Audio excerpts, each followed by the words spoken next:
Land Rush. A warm, promising wind blew across the prairie that Easter Sunday in 1889, as Molly and her sister carefully folded their blankets and packed their few belongings in a large burlap sack. In the morning they would rise at dawn, throw everything they owned into the back of their small covered wagon, and take their place in line. The border was teeming with people, ready to stake their claims on the pristine land that would one day become the state of Oklahoma. The excitement in the air was palpable. It was almost beyond belief to think that the federal government was practically giving this beautiful land away at $1.25 per acre. Under the provisions of the Homestead Act of 1862, all Molly and her sister had to do was claim a tract of land, build a home, and farm and live on the land for 5 years, after which all 160 acres would be theirs. Molly's status as a widow would guarantee her legal right to own the land, which she gladly planned to share with her younger sister. It was Molly's marriage that had brought her out west in the first place.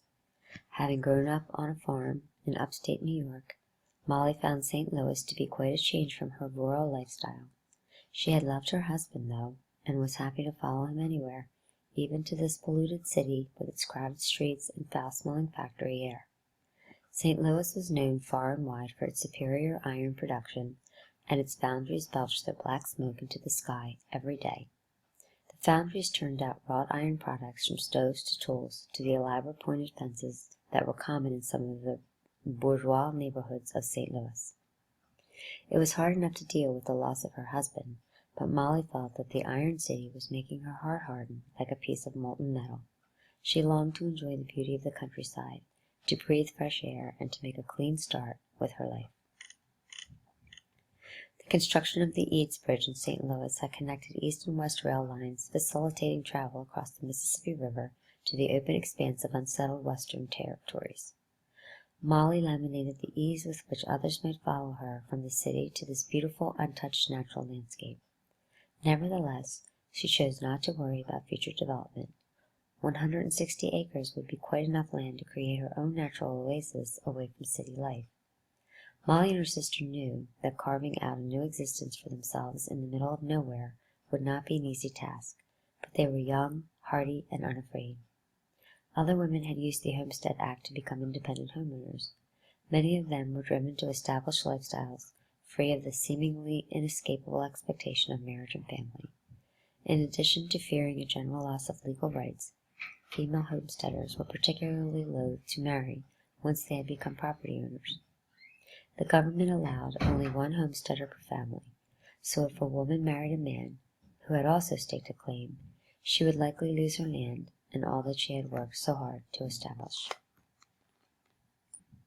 Molly was not against marrying again, but she had no interest in courting any time soon. Besides, the idea of country life was so enticing that it added to her certainty about coming here. She dreamed of the small garden she would tend, carefully coaxing delicious herbs and fat vegetables from the soil. She envisioned full fruit trees dotted along the hillside and beautiful vines of honeysuckle and snapdragon, their delicate tendrils curling around fences and trellises. In the fall, she and her sister would can their fruits and vegetables so as to enjoy warm, hearty stews and sweet jams all winter long. Molly was confident that this beautiful natural world would provide for all their needs if they worked hard. Molly strapped on her leather boots and rolled up her sleeves. The sun was rising high, and she could feel the sweat trickling down the back of her neck. There was much to do to prepare for tomorrow. The race for land would be chaotic, with horsemen and wagons and even some folks on foot, all jostling for position. Molly and her sister would have to stand their ground, but they were ready, knowing that with strength and determination they could build the kind of life that was attainable through perseverance in following their dreams.